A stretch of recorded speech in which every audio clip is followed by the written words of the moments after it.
Journeys of the Lost. Memories of Vittorio Toscano. He cannot see through the column of black fog that surrounds him, but he knows he is falling. He does not know if he's spinning or if his mind is bursting with exultant joy. Those symbols, those desperate scratchings on the floor of his cell, they worked. He was a prisoner, but now he is free. The spinning intensifies. Bile tickles the back of his throat. He clenches his jaw, but at last his mouth is forced open, and from his lips spews black fog. It dances around him, flowing through the tangles of his unwashed hair and twisting around his bleeding fingers. This darkness, this foul miracle, is within him as well. It's a fascinating sensation, and he does not resist. He wants nothing more than to give himself over to it. The world as he knew it is gone, easily forgotten. But no, I will not lose myself. I am Vittorio Toscano, Lord of Portoscuro, scholar, collector of forgotten knowledge. I seek the great observers who live beyond existence. I want to know all they know. The freefall stops, and his feet find solid ground. The last wisps of fog escape his mouth. The column of fog lifts, and in its place stands a derelict village, much smaller than his seaside domain. This is not the paradise he had read about. But of course, the pursuit of knowledge is never so easy. Wherever I am, this is just the beginning of my journey. I have not lost myself yet. The word lingers in his mind. Yet. Ooh. Vittorio's eyes water from the stench as he explores the main street. What manner of village was this? The street is made not of stone but sand, and even the most portentous buildings here, the tower, the jail, the banking house, are small, humble things made even smaller and humbler in their abandoned state. The first sign of life Vittorio encounters is in the lodging house, a huddled mass, shivering in the entryway at the base of a collapsed staircase. Excuse me, tell me, what place is this? The huddled mass raises her face to him, but all he sees is a void. You wonder about the smell. I smell it too. What does it smell like to you? He knows the answer to her question, but dares not say it. He backs away. She falls to his feet, grabbing his ankles. Don't go. He knew you were coming. He told me to keep you as long as I could. Arms emerge from behind Vittorio and grab him around the chest, throwing him against the wall. Vittorio feels the whole of the lodging house shudder. He falls to the floor. The building crackles all around as the attacker straddles Vittorio and pulls something from beneath his draping robe. I'm unarmed. I have nothing. The robed man doesn't listen. In his hand is a mechanical nightmare, a torture device from another world. Vittorio bats at the man to no avail. I'm weak. I'm hungry. Beams of wood fall from the ceiling. The robed man rips open Vittorio's threadbare doublet and buries the device into Vittorio's chest. He screams. An unnatural drone fills his ears. Dust falls from above and stings his eyes. The building is collapsing. I must act quickly.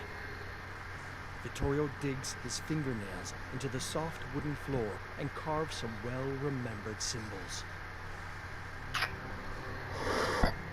Ooh, this one is a bit more intense, isn't it?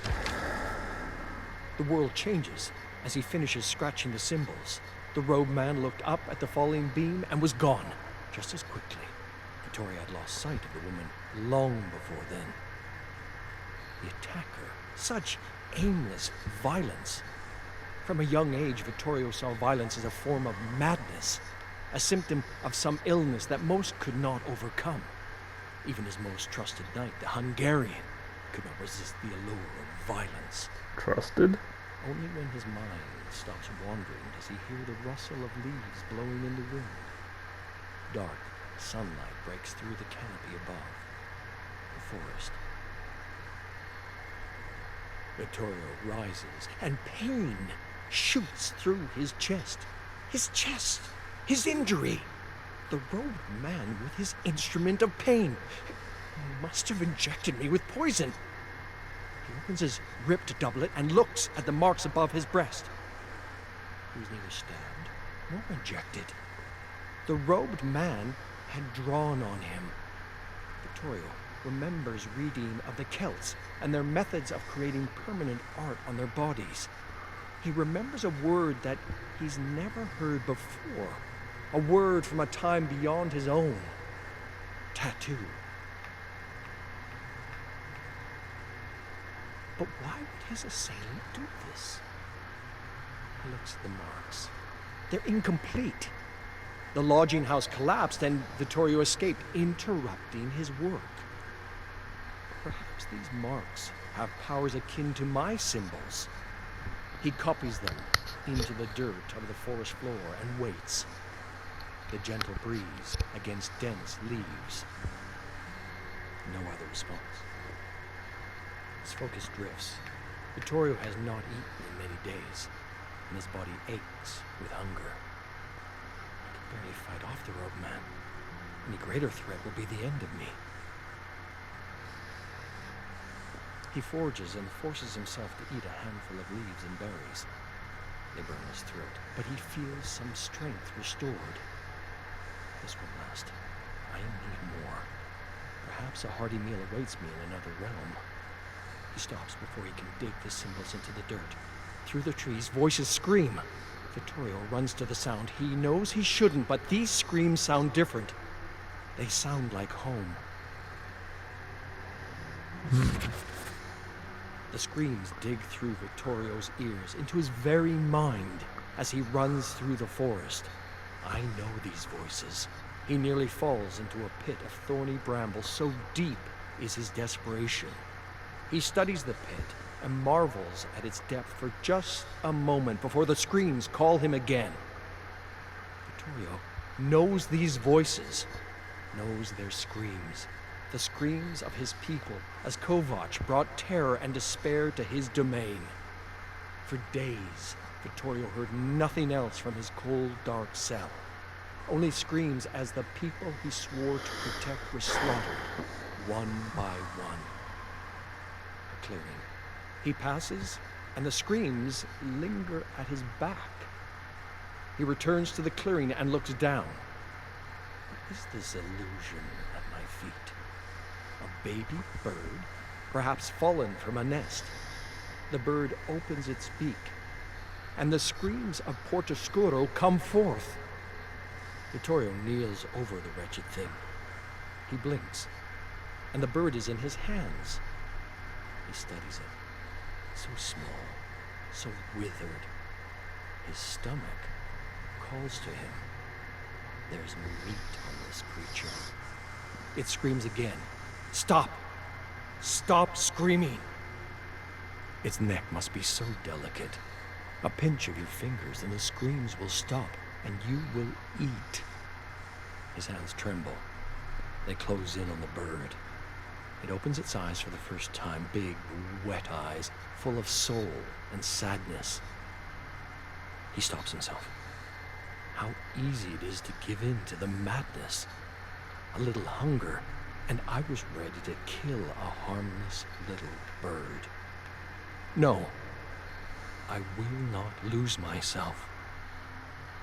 Vittorio relaxes his grip. The bird sinks its beak into his palm. He tries to drop the creature, It hangs from his hand, tearing his skin and drinking his blood, a vile leech that grows with every gulp. At last, he grabs the thing and throws it into the forest. The grown beast returns in a billow of red and black fog, a charging behemoth with wings that cut through the trees and a beak dripping with blood. There is nowhere to hide. The brush is too thick to navigate, but the beast moves in great strides without effort. Vittorio runs along the path, a tremor in his legs, and he stumbles. A plan forms in his mind. Keep going. I can feel that thing's breath on me. The beast snaps at his back, the sound of cloth tearing, the dull pain of blood welling. He turns a corner moments before the beast and sees his plan before him. Life and death condenses to a single moment, and action made quicker than the speed of thought. He avoids the pit of thorny brambles, but the beast, too immense in size and weight, cannot stop itself from falling in. The sound of a bone cracking, an otherworldly shriek, and Vittorio remembers his darling horse, Domenico. Vittorio watches the beast writhe in the pit, clawing at the edges, but unable to gain purchase. He sits, eats more leaves, and stares the beast in its great, wrathful eyes without blinking. The search for the observers continues. In his own time, Vittorio grabs a stick, carves his symbols in the dirt at his feet, and leaves the beast behind.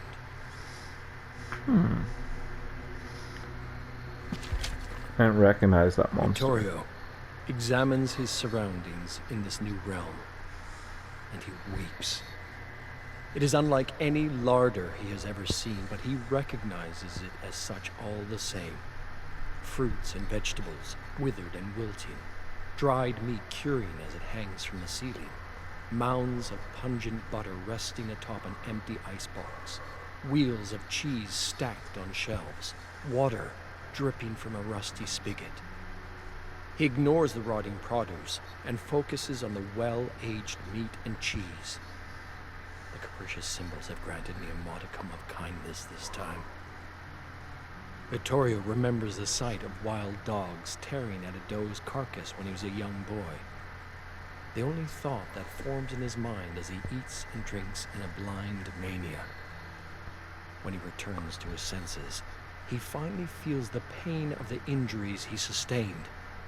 The bird beast tore a nasty wound in his hand and ran its beak across his back. He washes his black-red hands under the spigot, thankful the water runs clear. His doublet hangs from him in tatters, only fit to use as a rag to scrub his back. Vittorio pulls the doublet off his shoulders and starts at the sight of the markings on his chest. More than just the small tattoo given to him by his assailant. How long ago was that now? The tattoo has grown, with even more symbols and markings spreading outward, that first tattoo the origin point. He forgets about cleaning his back and studies the new tattoos. They look familiar, and it takes little time for Vittorio to recall a page of runes in his studies. He recognizes some of those runes here, growing across his chest to his shoulder. Is the tattoo growing still? I think he was in Max's house. The single door out of the larder is locked. No matter. As he draws his well-worn symbols on the tile floor using a jar of jelly, Vittorio prays that his next destination will be as fortuitous as this one. Still no closer to finding the observers, Vittorio finds himself in a dimly lit room. The floor and walls are dirt. I'm underground. Dirt falls, and the ground quakes. A loud explosion from up above. I cannot stay here. He shivers. I'm all but naked. His eyes land on a pile of discarded clothes. Some leather, some coarse linen, all of it sweet relief. The outfit he chooses is oversized but immediately brings warmth. Another explosion, and Vittorio brushes the dirt off him as it rains down. Best to leave now. Vittorio digs his fingers into the dirt wall, but stops when he realizes he is not alone. Put your hands above your head, now! The voice is coarse and clicks as if the speaker has something caught in its throat. Vittorio obeys the directive. Turn! Face me!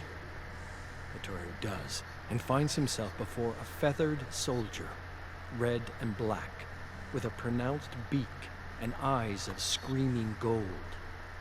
In this thing's hand is a weapon beyond Vittorio's understanding.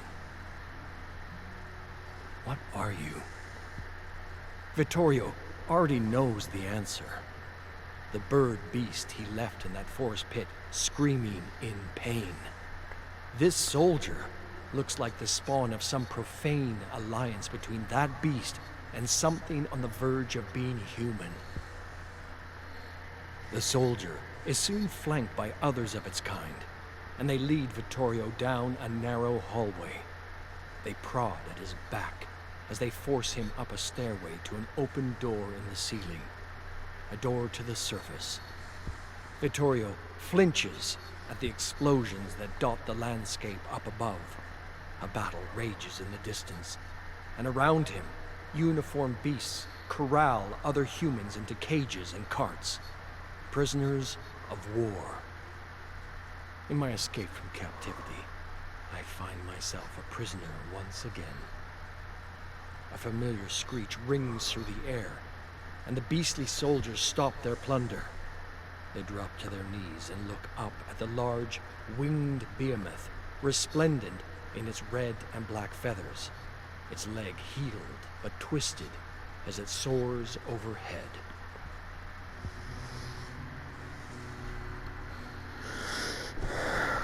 He is time traveling, that's interesting. His hands are bound behind him, the tips of his fingers just barely able to touch each other. A thick post scratches his back as he struggles, and Vittorio feels the old wound from how long ago he cannot remember opening again. The great behemoth had dug its sharp beak into his back once upon a time. Now it wants to complete the hunt. Other prisoners scream nearby. Vittorio tries to ignore them. He stretches his arms behind him as far as they can go. It's only rope that binds him here. Rope can stretch. Rope can break. I carve the symbols into the palm of my hand if I have to. The soldiers bark a command, and one of the prisoners screams louder than the others. Focus. Even with his eyes turned downward, Vittorio can feel the tremble of the ground and see the flurry of feathers as the behemoth lands. Don't look. A whip of its neck, and the screaming prisoner is gone from his post. The behemoth gulps, its open beak turned to the sky. Don't look. I should have killed that thing when I had the chance. I should have made a fist around that wicked little hatchling and squeezed until it stopped moving. This hellscape is my doing. How many have died because of my mistakes? He hears the people of Portoscuro as he heard them in his cell. I hardly remember that cell now, but I remember those screams. I was the cause of those screams. I brought Kovac to my land. I thought I could control him. I thought I could hold sway over the realms. I thought I could find the observers. All he knows has been wrong, and all around him are the consequences of his failings. Something snaps. His hands fall to his sides. How did I manage to sever that rope? The behemoth is above him now, looking down at his final offering. The other prisoners are gone. Only one remains. Vittorio looks up at his old nemesis. His bones tell him to run, to carve his symbols into the dirt and escape. But why? Let there be one last death so no one else needs to suffer from my mistakes. The behemoth plunges its head downward, and all is dark and silent. It's you. I remember you from long ago. Vittorio wakes to a kind face looking down at him. A familiar face. She who was once a void to him is now something else. I remember. I was here once. Vittorio sits up and brushes debris from his legs. The collapsed staircase. The fallen ceiling. What was this? The lodging house. She brushes his face with twisted fingers. I was devoured. Consumed. Yes, as was I. He can feel her pity. The winged demon is a creature of the abyss. It feasts on worlds, although I hear on the wind there are creatures even stronger, with greater appetites. The room shudders. Something churns outside the lodging house. I must get out of here. I must get outside. Vittorio is on his feet, hands reaching for the door. Even great force does not move it. Here, let me. The woman puts a gentle hand on the door, and it obeys. But there is no outside on the other side of the door. More memories stir within him. A place not as distant as the lodging house, but still far away. The smell of the place is what is most familiar. Rotting fruit and vegetables, curing meat, wheels of cheese torn to pieces, a rusty spigot where the water still runs clear. I was hungry. I gorged myself in this larder. Why is it here? Another round devoured. She holds the rotting food. Vittorio rests against the wall. What is done is done. There is no escape. What is this? The woman runs her hands over his tunic. It's open off his shoulders in a swift motion. Her hands touch his chest, his arms. These markings. Vittorio looks at his own body and sees how far the tattoos have grown. They extend across his torso down the length of his arm. The woman walks around him, running her hands across his back. Are they there as well? The man in the robe. He planted the seed in the chest. How long it has taken to grow. Vittorio dresses himself again. My attacker. Is he here? No. He left me shortly after you did. He left a note. Perhaps he knew you'd return for it when the time was right. She hands him a roll of papyrus. No greeting marks the page. No message he can understand. Only more symbols. This madman did not even finish his writing. Vittorio has seen enough of these symbols to know the symbols on the page are incomplete. Incomplete. The word awakens a memory. The tattoo the attacker left on him. The seed in his chest. Vittorio had tried using these symbols, but they too were incomplete. The blood on his fingers is dry. He licks the old wounds, picking at scabs, creating new red ink. Vittorio drags his finger across the papyrus, drawing the seed that was planted in his chest. The message is a puzzle to be solved, and that first tattoo is the missing piece. The room around him shimmers. Somewhere, In his mind's eye, he sees a place far away. A menacing hook hanging from a stand. The man in the robe reaching out, urging him onward.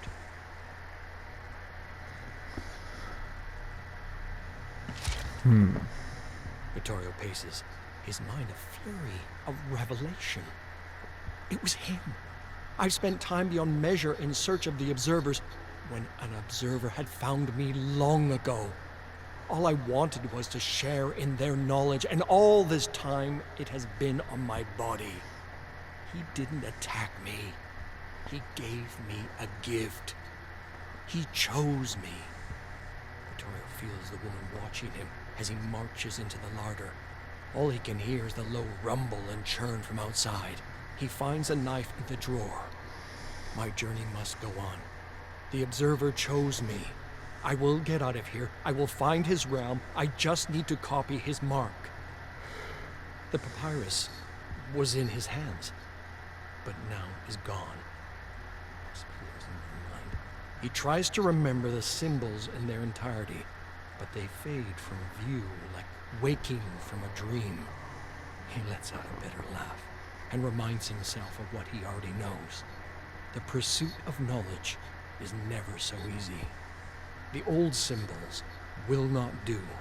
They never gave me the power to travel as I please. The realms they brought me to were random, often hellish. Somewhere on my body is the key to complete control over travel across realms. Somewhere on my body are the symbols that will bring me to this observer, to his realm, and the perfect world that lies out there somewhere. He stands in front of a shattered mirror, studying his chest, arms, and back. The scrawls are illegible, unfamiliar. I must be very careful. These symbols could spell my ruin if I do not use them correctly. That's when he sees it. The familiar swirls and circles he has used so far. The symbols for traveling between random realms. But there's more. Jagged lines and smaller shapes like accents around the symbols, modifying them, changing their meaning. Clarity strikes. This is the key I have been looking for. Vittorio drives the knife into the wall of the lodging house and begins to carve. A guttural scream vibrates through the room. Blood wells from the carvings and runs down the wall. I've never been violent before. Never in my life have I ever harmed anyone. I've never had to. Such was the luxury of my life as I knew it. But that life is behind me now. He runs the knife across the wall with precision, remembering every accent and nuance he never knew he needed. The walls shudder. The blood does not stop. The wailing intensifies. Vittorio feels her lips by his ear. The power is yours now. For now. And then she's gone. I was just thinking, that'll be the same symbols that Elodie did. Probably. The sun sets over the distant hills, and the air smells of sulfur as Vittorio opens his eyes and looks upon a simple wooden shack. The ground squishes beneath his feet. Vittorio looks around and finds he's standing on a mound of blood, offal, and red and black feathers. Between him and the shack lies the head of the damned behemoth, blood pooling at the base of its severed neck. Vittorio raises his head to the sky and lets out a triumphant cry. The creature of the abyss lays dead at my feet, and I remain. The observer wanted me to come here. The symbols and their completion brought me here to this shack. A stepping stone to his own realm. I need to know more. Vittorio opens the door and finds a staircase descending into the earth. The room at the bottom of the stairs is dark, too deep for light from the setting sun to reach. Vittorio feels his way through the silent dark until he can see the shape of a candlestick. The touch of his hand brings it to life, a flame dancing a light on its wick. A self-lighting candle. Ingenious. Beneath layers of dust and cobwebs, Vittorio recognizes steel machines, wooden puzzle boxes, and jars of exotic fluids. He searches the room for more candles to light until all is illuminated. The workshop, exactly as it was described in my research. Centuries of otherworldly knowledge contained on ornate shelves. The observer chose me, and it's from here I will follow him to his realm. A book on the desk catches his eye. The symbols on the cover, the symbols on his chest, they're not identical, but they are close. Vittorio brushes the dust off the book and is startled by the texture of the pages. Old, tough leather, every single page, each of them covered with tattooed symbols. He drops the book and backs away from it. No, not pages. Skin. Human skin, bound into a book. Tattooed skin just like his. Vittorio stands alone in the workshop and feels the vastness of the realms closing in on him.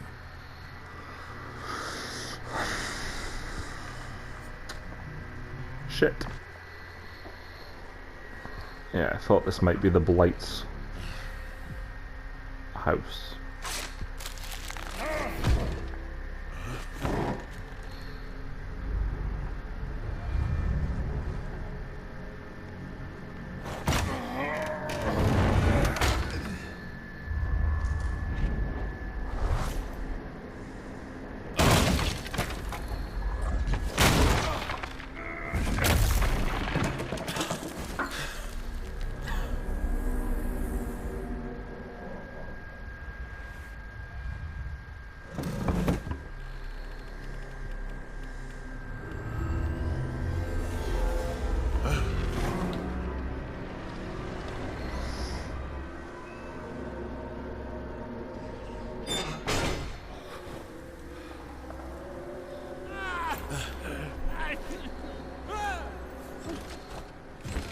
Oh, poor Dwight.